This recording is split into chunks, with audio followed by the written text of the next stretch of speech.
جتنی شب جمعہ سال میں مجھے مجلس پڑھنے کا موقع ملتا ہے، ہر شب جمعہ میں، تو میں آپ کو بار بار یاد دلاتا ہوں کہ ہر شب جمعہ کے لیے اسلام نے ہمیں خود بخود ایک قسم کا ایک کورس بنا کے دے دیا ہے، جیسے اسکولوں میں ایک کورس ہوتا ہے کہ طالب علم کو ہی پڑھایا جائے گا کہ ہر شب جمعہ تمہیں ان 3 باتوں کو یاد رکھنا ہے۔ اچھا، یاد رکھنا میں غلط کہہ گیا، کیونکہ یہ 3 باتیں تو زندگی میں 24 گھنٹے اور ساری عمر یاد رکھنا ہے، لیکن شب جمعہ ان پر زیادہ توجہ دینا ہے۔ اور وہ 3 موضوعات ایسے ہوتے ہیں، تو وہ 3 چیزیں آج بھی شب جمعہ اس اعتبار سے کہ 3 چیزوں کا تذکرہ چاہے مختصر صحیح لیکن کیا جائے گا، لیکن جیسا کہ میں نے کہا کہ شب جمعہ کی وجہ سے آغاز ان 3 باتوں سے ہوگا کہ جو لوگ مجھے ریگولر سنتے چلے آ رہے ہیں انہیں یاد ہوگا کہ میں کیا 3 باتیں بیان کرتا ہوں، لیکن ایک بار احتیاطاً انہیں فہرست کی شکل میں شروع میں بتا دوں، پھر ہر ایک کے بارے میں 2-2 3-3 منٹ لے کر اس کو اپنے موضوع سے ملاؤں۔ شب جمعہ ایک ایسی رات ہے کہ جس رات کو آدمی کو موت کو یاد کرنے کا حکم دیا گیا۔ پھر وہ جملہ بار بار مجھے دہرانا پڑے گا تاکہ کوئی مس انڈرسٹینڈنگ یا غلط فہمی نہ ہو، کہ اس کا مطلب یہ نہیں ہے کہ ہفتے کے 6 دن آپ بالکل موت کو یاد نہ کریں۔ موت کو ہر وقت مومن یاد رکھتا ہے، اور اس یاد دلانے کے طریقے بھی پھر اسلام نے ایسے شامل کر دیے ہیں ہماری زندگی میں کہ شب جمعہ اپنی الماری کو کھول کر کفن کو جھاڑ پونچھ کے نکالو نہیں، ہر وقت سامنے رہے جہاں پہ آپ کے دوسرے کپڑے ہیں تاکہ موت یاد رہے۔ کفن آج کا موضوع نہیں ہے، قبر آج کا موضوع نہیں ہے، آج کا موضوع یہ ہے کہ مومن کو ہر وقت اپنی موت کو یاد رکھنا ہے، لیکن شب جمعہ تو زیادہ یاد کرنا۔ اور یہاں بھی ایک لفظ میں غلط بتا گیا جان بوجھ کر، میں نے کہا کہ مومن کو ہر وقت اپنی موت کو یاد رکھنا ہے، اپنی نہیں، موت کو یاد رکھنا، اپنی بھی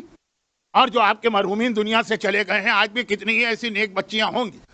جو نماز مغفرت والدین مغرب اور عشاء کے ساتھ پڑھ کے امام باڑے میں آئی ہوں گی، یا جو نہیں بھی آئی اپنے گھروں میں۔ آج بھی کتنے ایسے نیک بچے ہوں گے جنہوں نے شب جمعہ کا خیال کرتے ہوئے نماز مغفرت والدین پڑھی ہوگی، لیکن یہ پیغام خالی والدین کی حد تک نہیں، موت چاہے اپنی ہو چاہے دوسروں کی، ہر شب جمعہ اس کو یاد رکھنا ہے۔ بار بار میں جملہ نہیں دہرانا چاہتا، لیکن جب میں یہ جملہ کہوں تو آپ خود ہی سمجھ جائیے کہ اس کا مطلب یہ ہے کہ یاد تو باقی 6 دنوں میں بھی رکھنا، لیکن آج زیادہ خاص اہتمام کے ساتھ، جیسے پہلے ہوتا تھا۔ اور ابھی بھی کہیں کہیں میں نے دیکھا کہ شب جمعہ نماز مغرب اور عشاء کے فوراً بعد کوئی نہ کوئی کھانا یا کوئی نہ کوئی چیز مرنے والے کے لیے فاتحہ پڑھوائی گئی، لیکن وہ آدھی ذمہ داری اپنے لیے بھی، اپنی موت کو بھی یاد کرنا ہے، لیکن جتنا ہے وہ بھی غنیمت ہے۔ نمبر 1۔ نمبر 2، شب جمعہ وہ ہے کہ جس میں دعا، یہی وجہ ہے کہ ہمارے ہاں اس گئی گزری حالت میں بھی عام دنوں کے مقابلے میں شب جمعہ دعائیں زیادہ ہوتی ہیں، اور کچھ نہ صحیح تو دعائے کمیل آدمی پڑھ ہی لیتا ہے، اور کچھ نہ صحیح تو زیارت وارثہ مومن آج شب جمعہ پڑھتا ہے۔ کہ زیارت وارثہ جو ہے نا، یہ دعا ہے، اس میں 3 پہلو ہیں۔ بظاہر عربی کے چند جملے ہیں، لیکن یہ ہمارا سلام بھی ہے، زیارت وارثہ پیغام بھی ہے۔ ہم سلام امام کو کر رہے ہیں، میسج اور پیغام ہمارے لیے آ رہا۔ قلبی لقلبکم سلم و امری لامرکم متبع، خالی یہ جملہ نہیں تو پوری زیارت ہے۔ اشہد انک قد اقمت الصلاۃ، پیغام ہے کہ نہیں؟ وآتیت الزکوٰۃ، پیغام ہے کہ نہیں؟ وامرت بالمعروف، پیغام ہے کہ نہیں؟ ونہیت عن المنکر، ایک میسج ہے کہ نہیں؟ واطاعت اللہ، اللہ کی اطاعت، پیغام ہے کہ نہیں؟ اور پھر یہ کہ امری لامرکم متبع، مولا میری زندگی کا ہر عمل آپ کے عمل کے مطابق، میں وہی کر رہا ہوں جو آپ کرتے ہیں، یہ پیغام ہے کہ نہیں؟ میں تمہارے گھر میں میوزک چل رہی ہے، گانے بجائے جا رہے ہیں، اور کہہ رہے ہو کہ مولا میں وہ کر رہا ہوں جو آپ کرتے ہیں۔ اب یہ ہمارے لیے پیغام ہے کہ سوچو کیا کر رہے، داڑیاں شیو کی جا رہی ہیں، بے حجابی اختیار کی جا رہی ہے، مکس گیدرنگ کی جا رہی ہے، حرام کھایا جا رہا ہے، دوسروں کا حق مارا جا رہا ہے، مولا میں تو وہ کر رہا ہوں جو آپ کرتے ہیں۔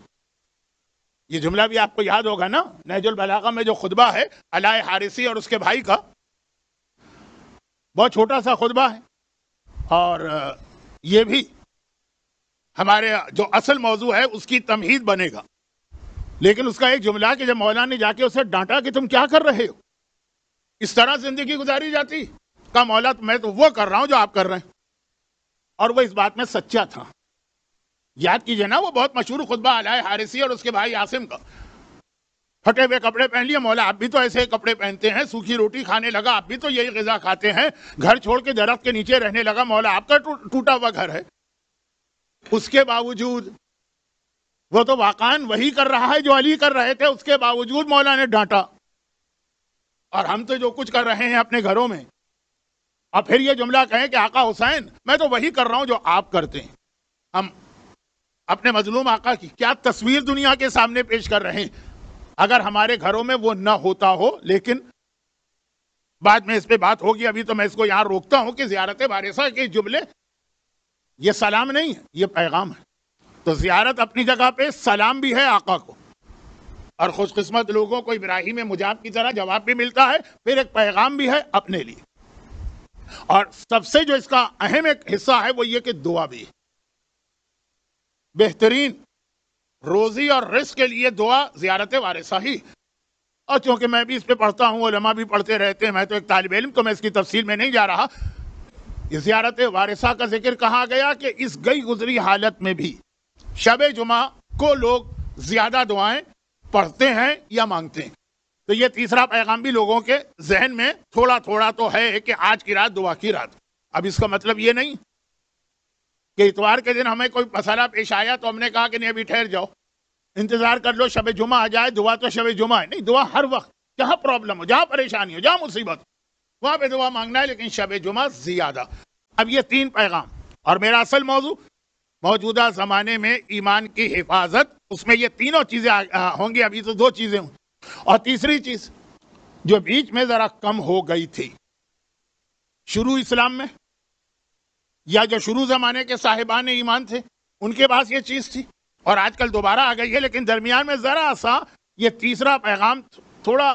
ڈم ہو گیا تھا یا مدھم ہو گیا تھا، وہ ہے امام زمانہ۔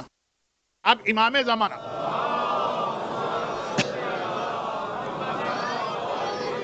تاریخ شیعت کے ابتدائی ماحول میں دیکھیے، شب جمعہ سے لوگ تیار ہو کے بیٹھ جاتے تھے کہ آج امام آنے والے ہیں، ہتھیار تک کا انتظام رکھتے تھے شب جمعہ، تو خاص طور پہ بستر پہ اپنے ساتھ ہتھیار رکھ کے سوتے تھے، تاکہ وہ جو دعائے عہد کا جملہ ہے نا کہ مولا آپ آئے اور میں نکلا،